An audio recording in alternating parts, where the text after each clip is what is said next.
everyone, welcome back to our channel.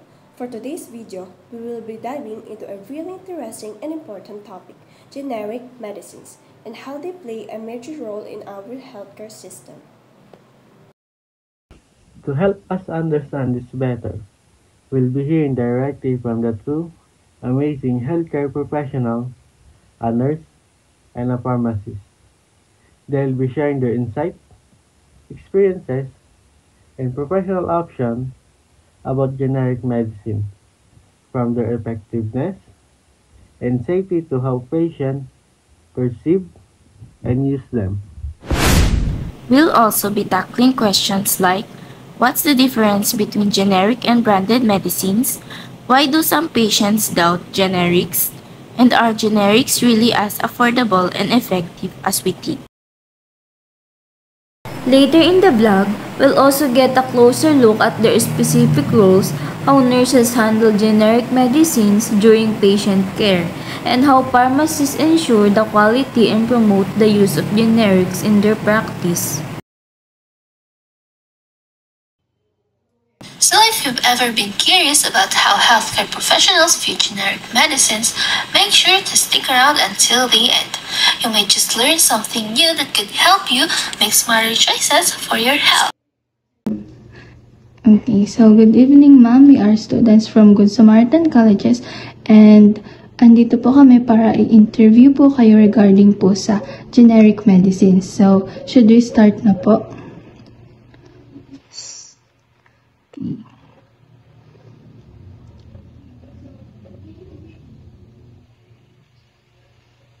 Can you briefly introduce yourself po and your role in healthcare? So, good evening. I am Rosalyn M. Santolang, a nurse, supervisor at H.O.2 Trauma and Medical Center. I've been in the nursing profession for 20 years. At ang role ko ay ito mainly focuses sa pagbibigay ng quality patient care, administering medication safely, and educating patients about their treatments. Next po, what is your understanding of generic Para sa akin, generic medicines are drugs that have the same active ingredients, dosage, and effectiveness as branded medicines.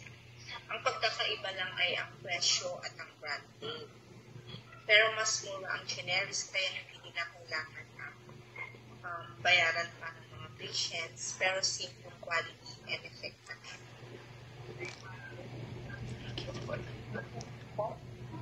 How do generic medicines differ from branded medicines in terms of effectiveness and safety? Honestly, there's no big difference when it comes to effectiveness and safety. Dahil parehas naman silang approved and tumadaan sa FDA, ang main difference lang nila is yung price. Kasi nga, gaya ng sabi ko kanina, ang generics ay mas affordable but safe and effective. Katulad ng mga branded na kapag. Next one po. How do you explain to the patient the importance of generic medicine? I usually tell to my patients that generic medicines work the same as the branded medicines. Ang importante ay ang tamang paggamit at tamang dosage.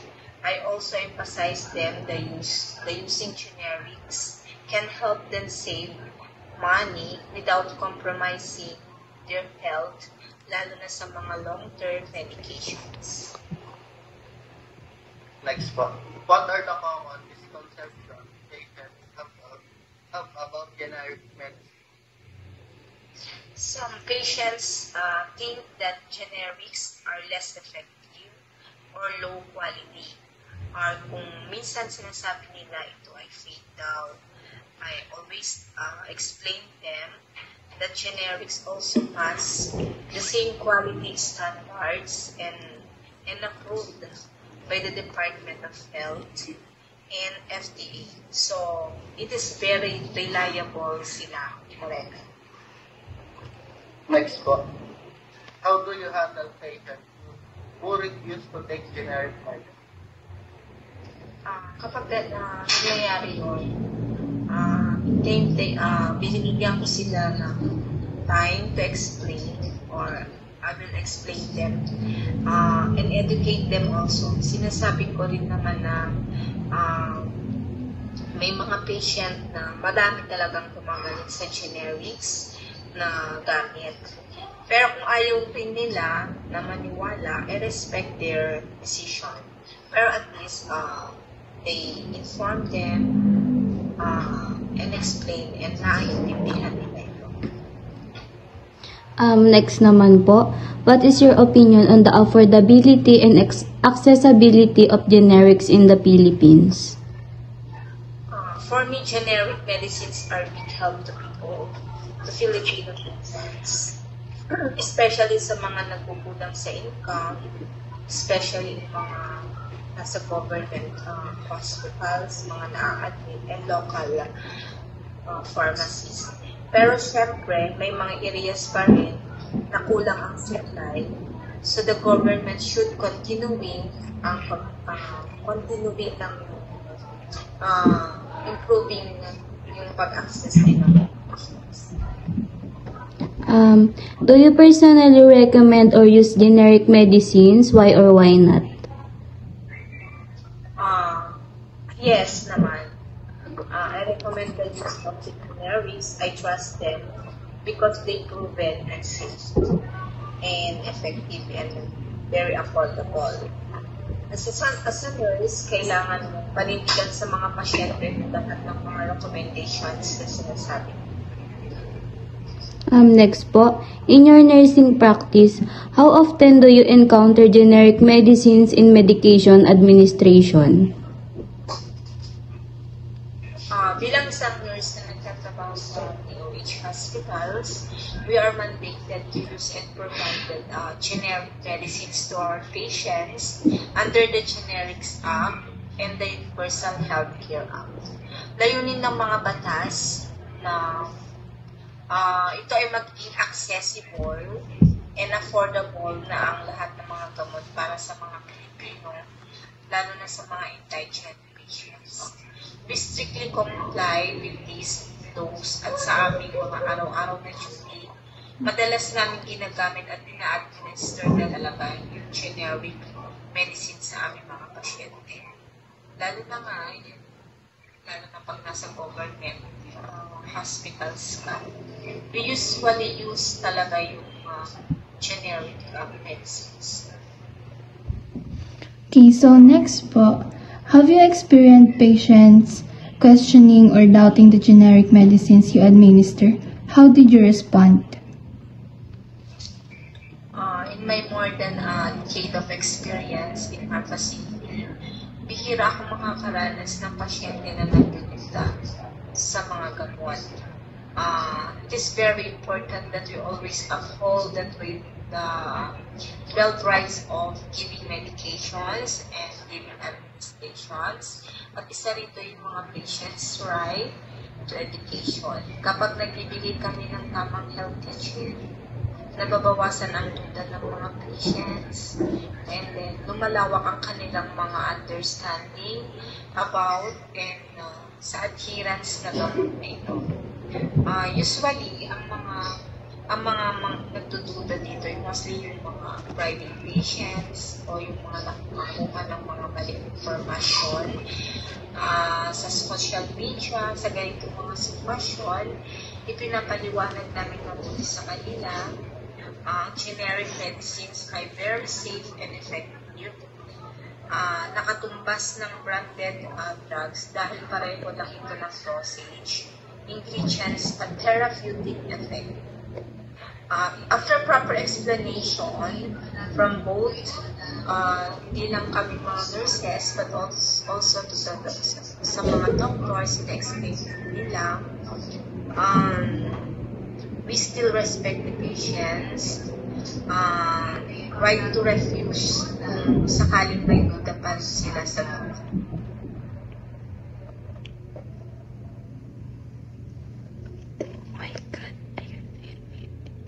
Okay, so next question po. How do you educate patients about taking generics properly?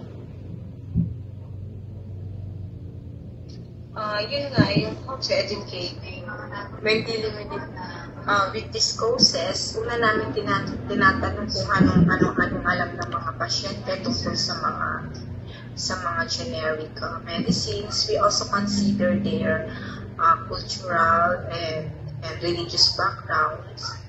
Upang mas maging epektibo ang aming approach, gumagamit kami ng simple but clear explanation para mas maunawaan nila ang kahalagaan ng gamot. Also, we are coordinate with the physicians para maipaliwanag din nila in layman's term kung paano gumagana ang mga gamot na ito at para nakakatulong din sa kanilang paggaling. Nagbibigay din kami ng mga sample of pamphlets, ganon, at mga online resources para magkaroon sila ng karagdagang kaalaman. Tinitiyak din namin ang talagang naiintindihan nila ang mga paliwanag na at binibigyan natin sila ng pagkakataon upang magtanong din or kung ano yung nagiging feedback nila about sa generic medicines. Binibigyan din namin sila ng pagkakataon para may explain din nila kung ano yung nararamdaman nila para mas mabigyan pa namin sila ng mas mabuting kalinawan. We also provide vegan materials or guides tungkol sa paano at kailan at ano ang mga special considerations sa pag-inom ng kanilang mga gamot. Okay, ma'am. So lastly po, what challenges do nurses face in promoting generic medicine use at the bedside? So ang pinaka-main challenge na nakikita ko ay yung skepticism o yung pagdududa ng ilang pasyente na kadalasan ay tulos ng kakulungan sa edukasyon ay awareness tungkol sa quality and effectiveness ng mga generic medicines.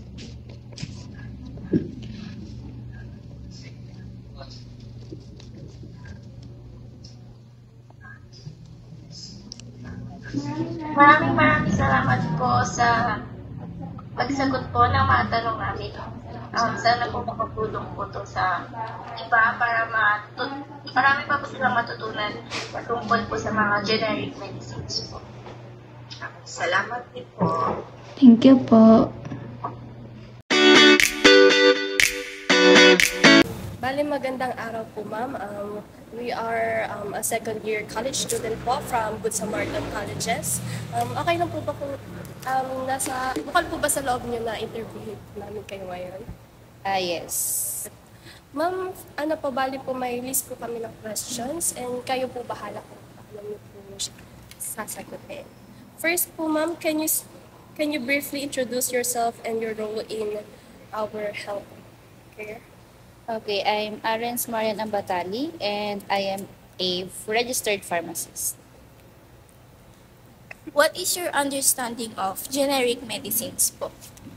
When we say generic medicine, sila yung mga gamot na counterpart ni pioneer na medicines. When we say pioneer medicines, sila yung unang-unang naka-imbento or nakagawa ng ganong klaseng gamot.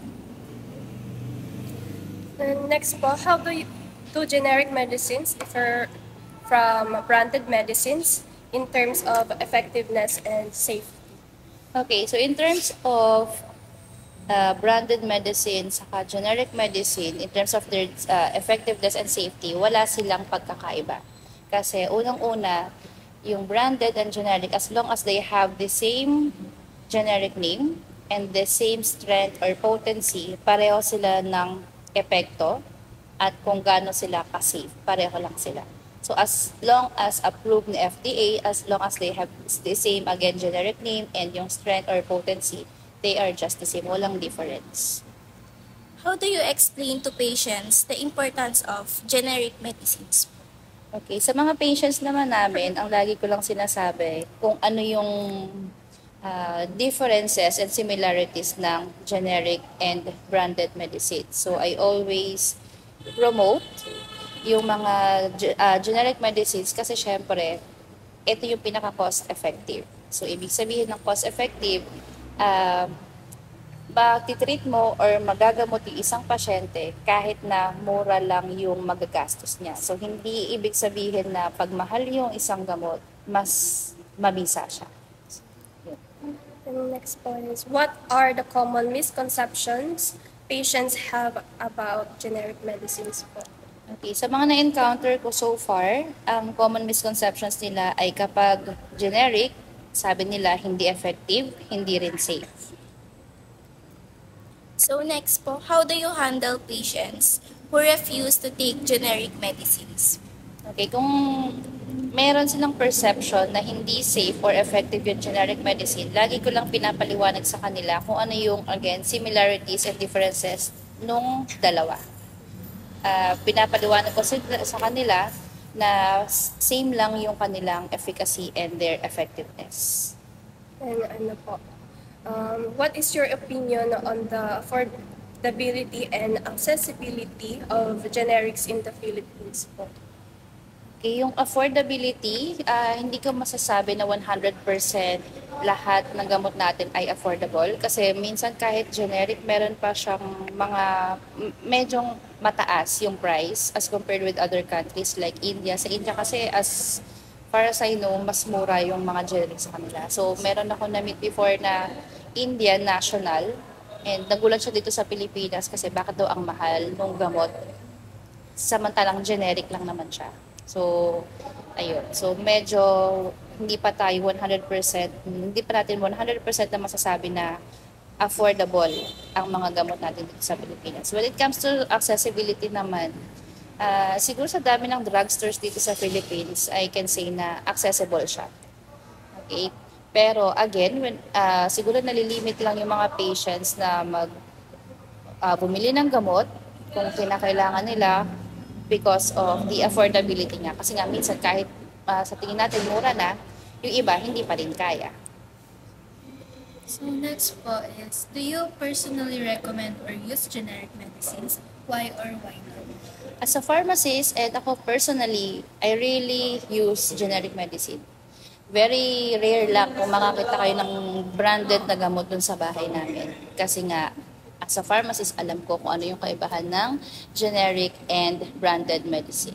So, dahil ginagamit ko generic medicine, so sa mga patients ko at sa mga kakilala, in-explain ko dun sa kanila kung ano yung benefits and ano yung similarities between generic and branded para educated din sila para dito sa Pilipinas ma-spread natin yung awareness na about the generics law.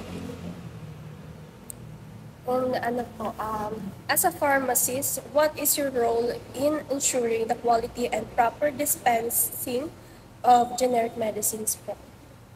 Okay, yung role po ng pharmacist in ensuring the quality and proper dispensing of generic medicine, of course, basta sinabi natin gamot, pharmacist talaga yung sagot.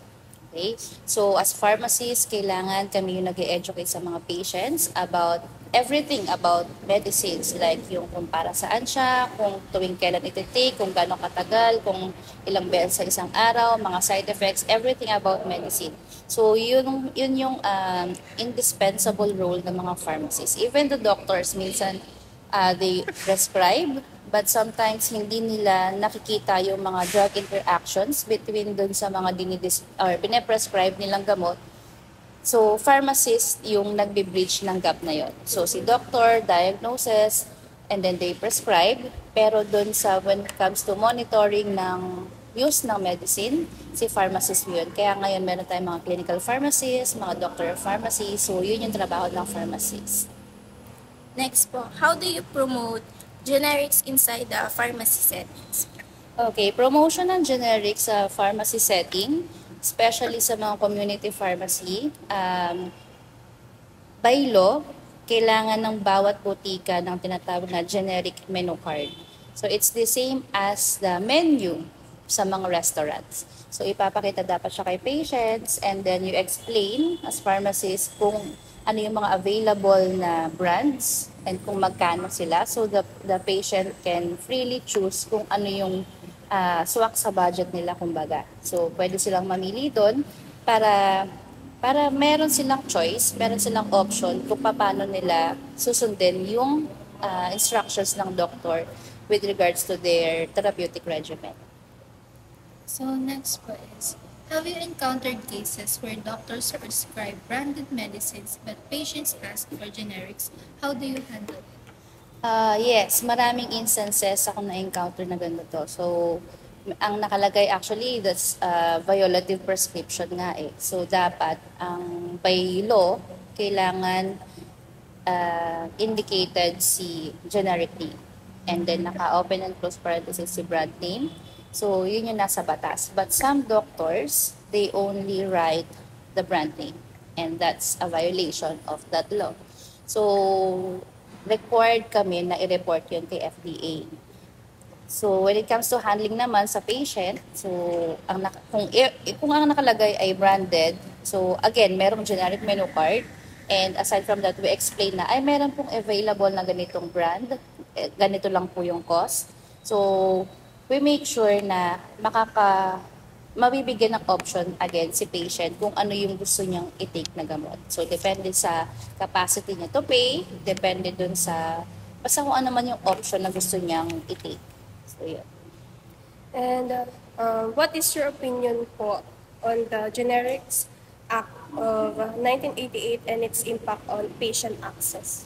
Okay, yung sa Generics Act of 1988, I think this is a good law, although medyo matagal na siya. So, I think kailangan na ding i-revise or kailangan na siyang dagdagan. Kasi sa needs ng Philippines ngayon, parang medyo kulang na kung ano yung nasa batas ng Generics Act niyan. So, yung access naman, I think, since marami nga tayong mga butika na available everywhere, and siguro nandun na tayo sa phase na almost all drugstores sumusunod naman or nagko-comply sa mga requirement ni FDA. Although meron pa rin mga ibang hindi. Pero I think papunta naman na tayo dun sa ganung aspect ng community setting dito sa Philippines. So last po is, what advice would you give to future healthcare professionals about encouraging generic medicine use? For future healthcare professionals, syempre it's everything lies about knowledge pa rin, okay? Awareness. So dapat nagsisimula kasi yung awareness ng generics use sa ating mga health professionals, hindi lang sa aming mga pharmacists. So as healthcare professionals, mapamed ka man, nurse ka man, doctor ka man, dapat aware tayo unang-una doon sa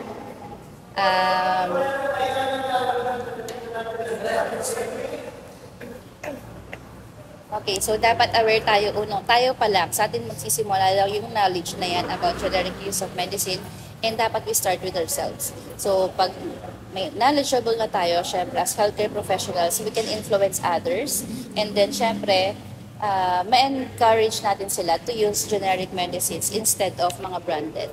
So, yun. Thank you po. Okay, sige. Thank you. You're welcome.